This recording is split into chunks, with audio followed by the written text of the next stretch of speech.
নিজেদের বন্দর ও এয়ারপোর্ট ব্যবহার করে তৃতীয় দেশে বাংলাদেশের পণ্য রফতানির সুবিধা বন্ধ করে দিয়েছে ভারত, যা ট্রান্সশিপমেন্ট নামে পরিচিত।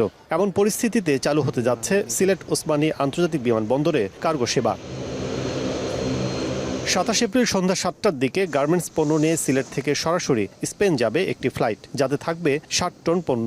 এক্ষেত্রে সব ধরনের সেবা দিতে নিজেদের প্রস্তুতির কথা জানিয়েছে বাংলাদেশ বিমান। এটা যেহেতু ইউরোপ বাউন্ড একটা ফ্লাইট, সেখানে ইউরোপিয়ান ইউনিয়নের সিকিউরিটি এবং সেফটি রেগুলেশনস কমপ্লায়েন্স মেনে SCC 3 RA 3 সব কিছু সার্টিফিকেশন করে এবং আমাদের নিজস্ব সার্টিফাইড জনবল দিয়ে এটাকে পরিবহন করার জন্য সিলেট বিমানবন্দরে কার্গোর যে বর্তমান অবকাঠামো আছে, সেখানে ইকুইপমেন্ট এবং জনবলের যে বিষয়টা, সেই বিষয়টা বিমান বাংলাদেশ এয়ারলাইন্স পরিচালনা করছেন। এদিকে সিলেট এয়ারপোর্টের রফতানি কার্গো কমপ্লেক্সে ওয়্যারহাউস সুবিধা সহ অন্যান্য অবকাঠামো নিয়ে সন্তোষ প্রকাশ করেছেন কার্গো সংশ্লিষ্টরা। তবে আরও ওয়্যারহাউসের প্রয়োজনীয়তার কথা বলছেন তারা। এখন যে ওয়্যারহাউস আছে সেটা একটা পর্যায় পর্যন্ত সেই ওয়্যারহাউস ব্যবস্থাপনা চলবে, বাট আরও অনেক বড় পরিসরে ওয়্যারহাউস সেখানে লাগবে এবং প্রাইভেট সেক্টর থেকে কিন্তু কয়েকটা ওয়্যারহাউসের অলরেডি কাজ চলমান আছে, এটা আমি খুব ভালোভাবেই জানি।